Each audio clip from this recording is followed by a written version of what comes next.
I am co-owner of Route 120 Automotive, and thanks for joining. This is going to be a quick little session on how to prepare for winter, how to prepare your vehicles for winter. So I got a whole list of things to go over.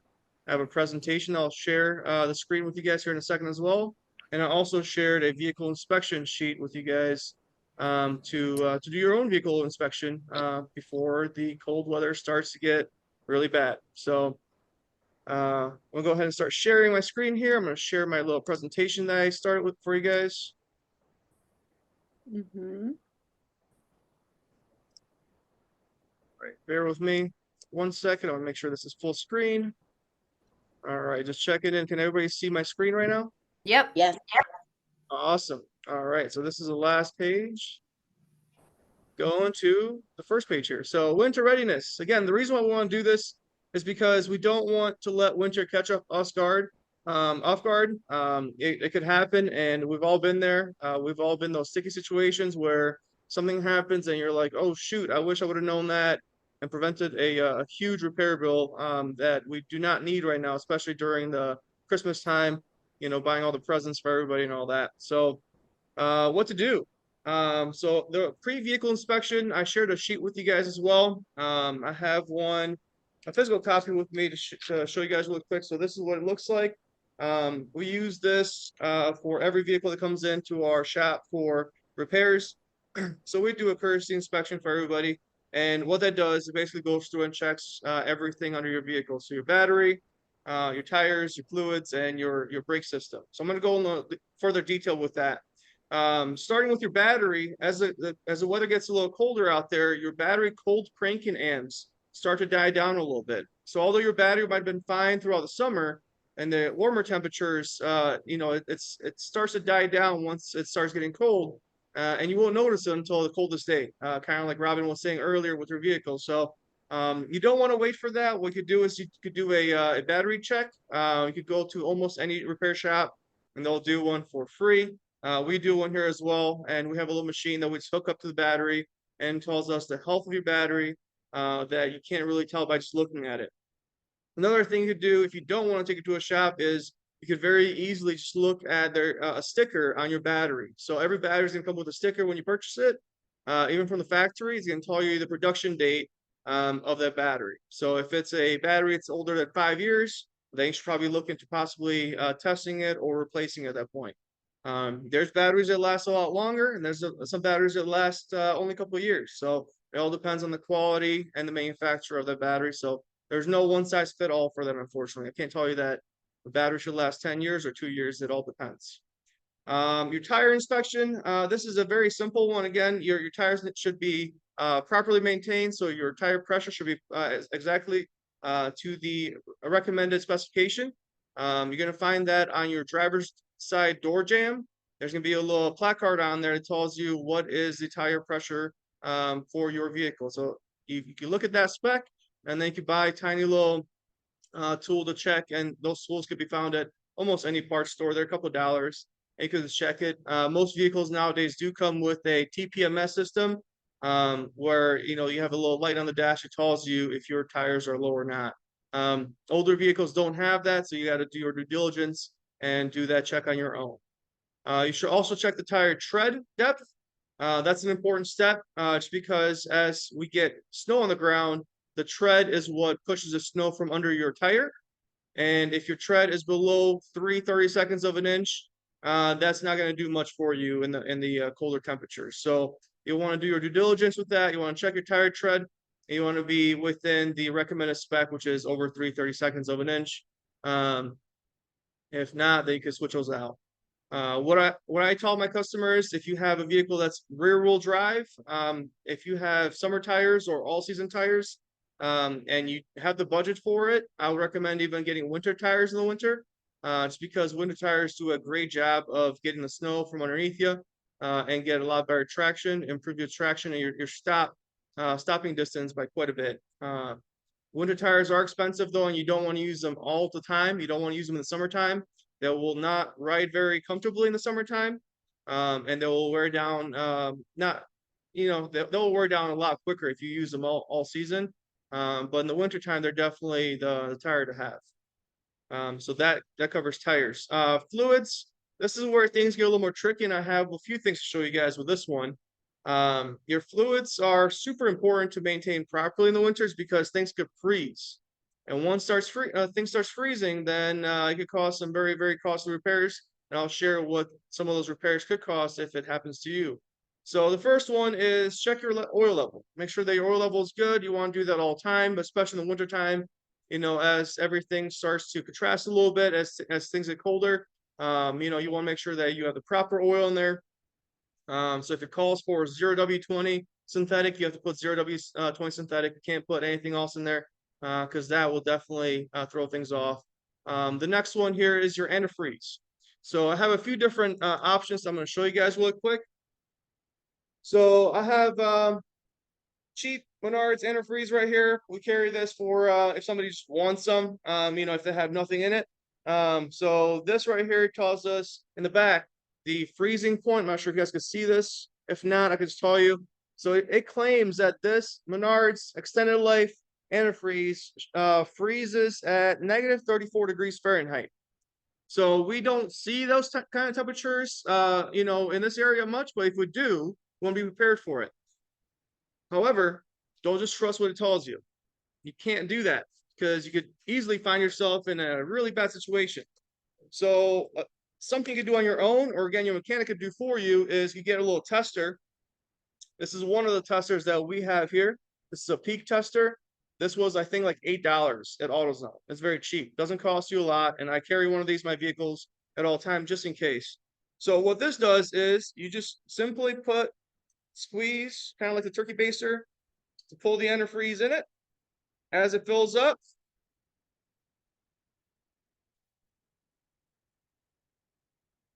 you're going to hold it upright. It has a little level up here, so it tells you you're upright.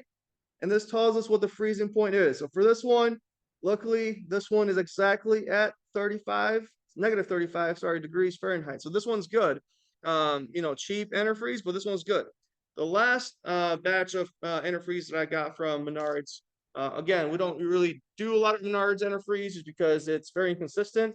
It was at negative 15 degrees Fahrenheit. And we do see those temperatures here. And if it were to freeze, then your block would freeze and crack possibly.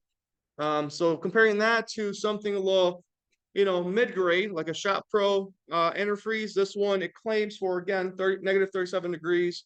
This one is truly negative 37 degrees at all times that I've tested it at least. But if you're not sure of what you have in your vehicle, again, just buy the little tester. You open up your radiator cap when it's cold. You don't want to do it when it's warm. When your vehicle is warm, you want to do it when your vehicle is cold, obviously. And you're going to test it.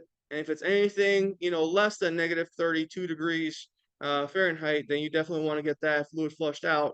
Because again, if that freezes, then you're running the risk of your engine block cracking or, possibly blowing a head gasket. There's a lot of different things that could happen when it starts to freeze like that.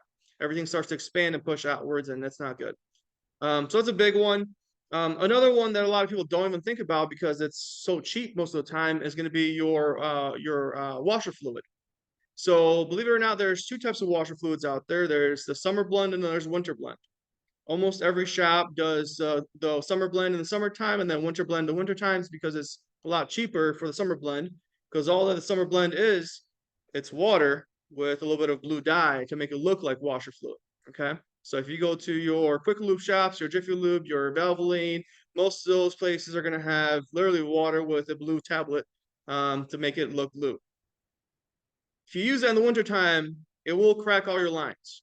Now, it's not a huge deal, but again, if you have salt on your windshield and you try to go to use this and it's frozen, one, you can't see out of your windshield, but two, all your lines are now cracked. You have to go to a repair shop to get those lines, replaced. You have your motor replaced on it.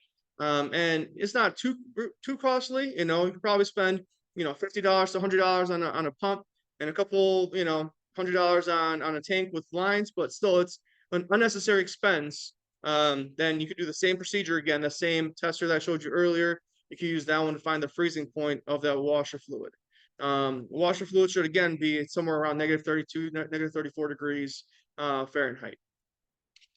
Some other fluids that a lot of people forget about is going to be your differential fluid, your transmission fluids. Everything in the wintertime starts to, again, seize up a little bit. You do not want to skip out on your services because, again, proper service recommendations, they're there for a reason. They're not there to be ignored. You need to, replace your fluids at those times and make sure that everything is replaced properly so that you avoid any issues. This time of year, we see a lot of transmissions that start to fail. It's because people do not do the transmission services. Water starts to build up. If you do any sort of off-roading, differentials start to crack up. So a lot of things could go wrong if you're not keeping up with those services. Another one that, again, a lot of people forget about when it comes to fluids is the fluid that we basically fill up on a regular basis, which is our gas or diesel. So if you drive a gasoline vehicle, there's a few things you got to do. If it gets in the really, really cold temperatures, you would want to keep at least a quarter tank of gas, if not a little higher. Okay, that's going to prevent all the water built up in your fuel tank from freezing up. So gasoline has a really low freezing point. It's not going to freeze, but the water buildup from the condensation or the water buildup in your fuel tank will eventually freeze. And that will cause your car to not start or possibly even clog up or crack your lines. With diesels, it's a whole different ballgame. If you drive a diesel vehicle, you got to be very, very careful with this. Anything below 15 degrees, positive 15 degrees Fahrenheit, it is going to freeze up, gel up. So if you have a diesel vehicle, you have to have one of two things. One, at least a full tank of gas or diesel at all times. Honestly, you do need it. And the second thing is you have to have an anti-gel additive for your diesel. Okay? There's a lot of different ones. We have one right here. This is a power service diesel additive that we have. It prevents gelling. We use this on diesels in the wintertime. And that, what it does is it lowers the freezing point by quite a bit, so it does not freeze up on you. If diesel starts to gel up, your vehicle will die out, and it will be nearly impossible to start unless it gets back up to the operating temperature, which is around 32 degrees Fahrenheit. So if you're outside, it'll take quite a long time for it to thaw out properly so you can start your vehicle again. Your vehicle runs on liquid and eventually a mist of fuel, not solid fuel. So you got to be very careful with that because that could also cost quite a bit of money to bring it to a repair shop, towing it in there, letting it sit inside for quite a bit, and then draining all that, gelling out, putting some fresh diesel in there, putting power stop or power service additive in there. So that could, again, become a costly repair that you want to avoid if possible. So again, diesel vehicles, half tank to full tank. I recommend keeping a full tank almost at all times if it's in the negatives, and definitely put some of the any sort of additive in there to eliminate gelling because that happens a lot. I see semi trucks on the side of the road almost all the time on the highway that are gelled up, and you would think that a semi truck driver that does this for a living would be prepared for it, but again, it always catches us off guard, when it comes to it. And last one on here is your brake system. This is another one that's commonly forgotten. A lot of people have a misconception that if you drive something that's all-wheel drive or four-wheel drive, that you're good in the wintertime. That has nothing to do with what, your stopping distance. If it's a rear-wheel drive, front-wheel drive, all-wheel drive car, your stopping distance does not change based off of that. Your stopping distance changes based off of your brake system and how it's functioning. For example, just this morning, I have a Mercedes ML 350 all-wheel drive. I was slipping and sliding and did a 360 today just because with a little bit of snow that we had on the grounds because it caught me off guard, with my brake system not being properly maintained. So I'm a mechanic. I don't service my vehicle as much as I service my customers' vehicles because I don't have the time for it. Every mechanic knows that. But I just realized today that I have to do my brake pads and rotors. I need to replace my brake system for this winter. So a lot of people forget about that one. This is the essential winter kit that I would recommend. This is something, again, that a lot of people forget about. But again, if you're caught in a pinch, what are you going to do? So emergency warmth, this is a huge one. So you need to make sure you pack at least a few blankets or extra clothes in the wintertime. I know my wife has 2 or 3 blankets in her car at all times, especially the wintertime, and so do I, just because if you get caught off guard, if your car dies out on you and it's in the negatives outside, you'll get cold right away. And you don't know if you're going to have help coming your way anytime soon. If you're caught off guard and your vehicle dies out, I'm sure you're not the only one on the highway or anywhere on the road for that matter. So to call the police and have them, come and help you, it might take a couple hours. You might not have a couple hours to sit there in a tank top and shorts in your car in the middle of winter. Okay, it happens. So blankets definitely help out. Extra clothes definitely help out. Always keep a pair of gloves in there just in case. Especially a hat if you can. But that's something that I do at least, and something I recommend for you guys to do as well. Visibility wise, ice scraper with a brush, always recommend having that. And I always recommend making sure that you always clean your car before you drive. I know that sometimes we get in a hurry. We have to leave for work and we don't want to be late. But the last thing you want to do is to not have your headlights or your taillights, brushed off, and somebody may not be able to see you on the road and cause an accident. So if you're 5 minutes late because you're brushing off your car, I'd rather have you be 5 minutes late than not show up at all because you got an accident or you got pulled over. So that happens quite a bit. So again, ice scraper, make sure you clean the windshield, all your windows, your side view mirrors, your lights especially, because those are very important. If your taillights are covered up, people can't see you as they're pulling up on you. And if it's foggy outside or if it's harsh conditions, then that could cause an accident and a bad one at that too.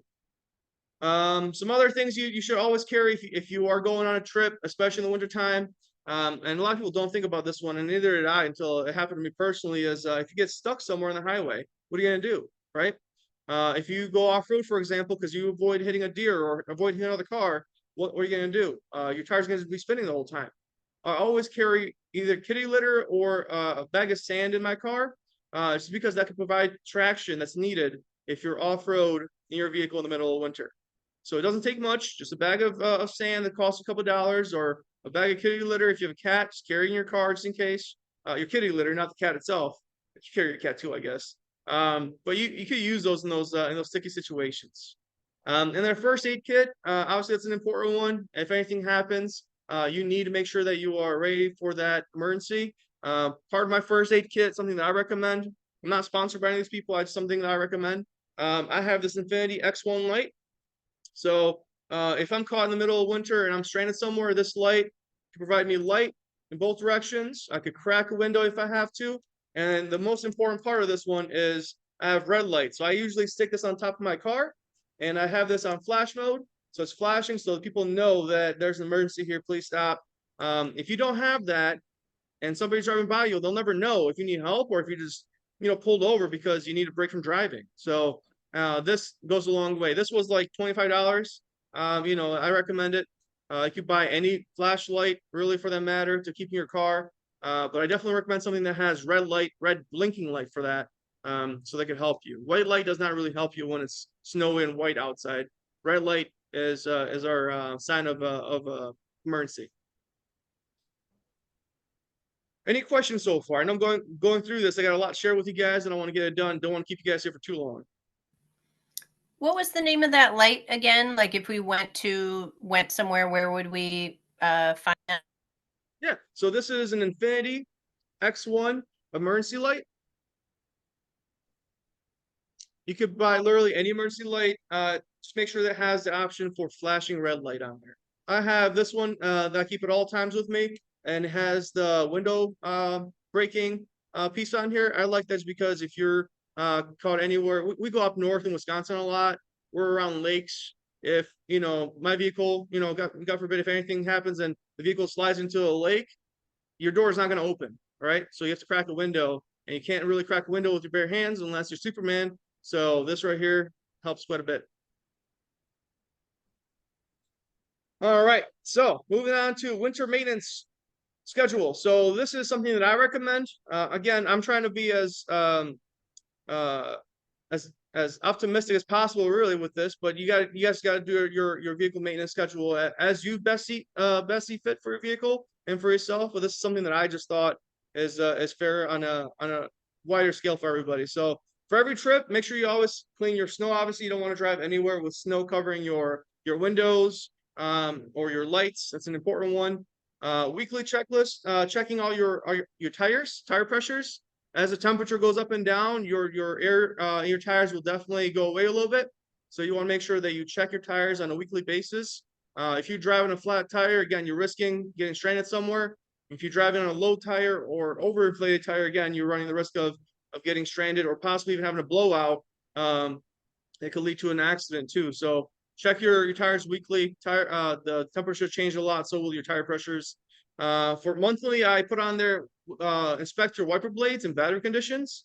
Believe it or not, your battery could be fine today, but in a couple of weeks, as it's experiences hard conditions, it could potentially start going bad. So batteries do not last very long in the wintertime, especially when it gets into those cold temperatures. If you're not driving your car on a regular basis, a good battery could go into a bad battery in a matter of overnight, really. So make sure you check your battery if you can monthly, and your wiper blades definitely monthly. And then midwinter, I always recommend a professional to check your vehicle just because you never know what you could see. If you don't know what you're looking at, you can't really be upset with yourself for not finding something wrong with your vehicle. So bringing it in for an inspection at any shop is going to cost you maybe $50 to $100, depending on what the labor rate is. If it's just a quick little winter inspection, so I highly recommend that just to prevent any sort of large failures that that a shop could easily prevent for you.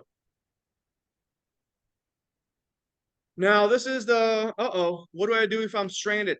Okay, so let's say you're in the middle of the road, you're stranded, you have a blowout because your tire, was underinflated, you did not check it. What do you do? Well, the first thing is you do not want to leave your vehicle. It's because you do not know how far you actually walk away from your vehicle when you start, walking from your vehicle, especially in those stressful situations. So stay in your vehicle, provides you shelter, you're warm, signal for help, like I showed you guys the light, put the light on top of your vehicle. This one has a magnet, so it sticks to the top of the vehicle with the light flashing. Wait for somebody to come and help you. Call around if you can for somebody to come and help you. Step number 3 is an important one that a lot of us forget. It's clear the exhaust pipe. So if you are, for example, if you get caught off-roading and your vehicle is stuck off-road and you can't leave and you're in snow, make sure you just get out of your vehicle really quick and clear out a pathway for your exhaust to leave. If your exhaust pipe is clogged up with snow or with mud or with anything, then all those fumes will start to go back into whatever crevice it can get out from, and most of the time it's going to end up in your cabin, and you could potentially get carbon monoxide poisoning and even die from it. So you got to be very careful with that. That's an important step that a lot of people don't even think about. And then conserve fuel. You don't have to have your vehicle running the whole time. So if you had a blowout in the middle of the highway, you don't have to keep your vehicle running the whole time, because trust me, you'll run out of fuel, or you might even gel up your diesel. What you would want to do is run it for about 10 minutes, then leave it off for about an hour. Run it for another 10 minutes, just to keep your engine warm, keep all the fluids going, and then keep you warm for as long as possible. Because again, you never know how long that emergency service is going to take to come and save you from wherever you're at. Some winter driving tips and tricks here. Slow and steady, obviously, always wins a race. You want to make sure that although you might be running super late for work or for an event, the first thing that you should always worry about is your safety. So do not try to rush. Don't try to speed up a little bit, especially in this harsh conditions. You do not want to do that. Even today, like I said, it wasn't that bad outside, but I was out there spinning around my vehicle, and I'm sure a lot of people were too, because it just caught us off guard today. So for a lot of people did. Smooth steering, you do not want to make any sudden steering changes as you are driving and you are maybe slipping. What that's going to do is going to make sure that you will be skidding the whole time if you steer recklessly. So smooth, slow steering will get you traction again. And then braking, make sure you're braking carefully. You do not want to slam on the brakes. That's going to cause you to skid. What you would want to do is apply your brakes very smoothly and slowly.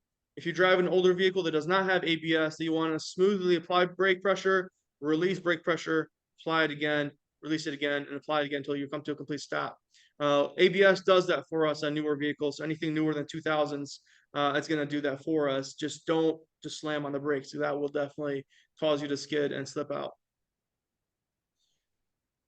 So this is my little breakdown of cost of what happens if you neglect your vehicle versus preparing for winter. So emergency towing, this is the one that a lot of people get caught off guard, and hopefully you have insurance from Chris maybe or somebody else that helps you with this. But towing is very costly. Towing could cost anywhere from $100 just for hookup to $300 even more, depending on how far you are from your destination. Engine repair, again, if you don't have proper cooling, if you have cheap stuff because you want to be cheaper during this time of year, it could cost your engine to crack. If your engine block cracks, then you're looking at $3,000 to $5,000 just for an engine, plus whatever it costs for install. If you blow a head gasket, again, that's a couple $1,000s worth of work right there, just because of $20 worth of coolant, antifreeze. And then your accident. If you get an accident, your reduction could be between 500, 1,000, even more sometimes if you have a really high deduction plan. So you got to be careful and avoid those costs if possible. Nobody wants to pay $1,000 right before Christmas. I know I don't, at least. I'm sure you guys don't as well. And then some of the costs to prepare for winter, which are a lot less. Winter tires. If you get a winter tire set, you're looking at 600 to 1,000, depending on the tires you get. Some larger tires, if you're driving an Escalade with 20-inch rims, probably a little more. But your winter tires are typically between $600 and $1,000. Pre-winter inspection, like I said earlier, if you were to come into our shop for a pre-winter inspection, you're looking at about half an hour labor, about $75. Like it could cost anywhere between $50 to $200, depending on how high end of a shop you go to. And then your emergency kit, the kit that I put together was about $50. So this was about 20. Blanket was about $10. Some, sand. I put an emergency kit in there as well. I put a bunch of stuff in my vehicle. It cost me $50 total to keep my vehicle, and it's going to prepare me for those situations that nobody wants to be in. So $50 versus, getting an accident, $500 reduction to $1,000 reduction. I'll take the $50 price tag any day of the week. So what are some things you should do? So schedule your inspection. Make sure your inspection is done right before it gets really cold out. Right now, I know it's all a bit of snow today, but it's not bad. Honestly, we're going to be seeing a lot worse. This winter, I predict it's going to be really, really bad. We're already seeing a lot of cars that are coming in with, blown transmissions, cracked engines, because we already got a few cold days, and that was nothing. We're just the beginning of it. Assemble your kit as soon as possible. Have in your car. You don't want to wait for that emergency to happen and then think about it, because you probably never happen again. You want to be prepared for that specific emergency that you're going to have. So assemble your kit of your emergency supplies and put them in your car, in your trunk, somewhere safe in your vehicle, and leave them there, because you'll never know when you need them. Learn techniques. This is an important one that I did when I was younger, when I started driving.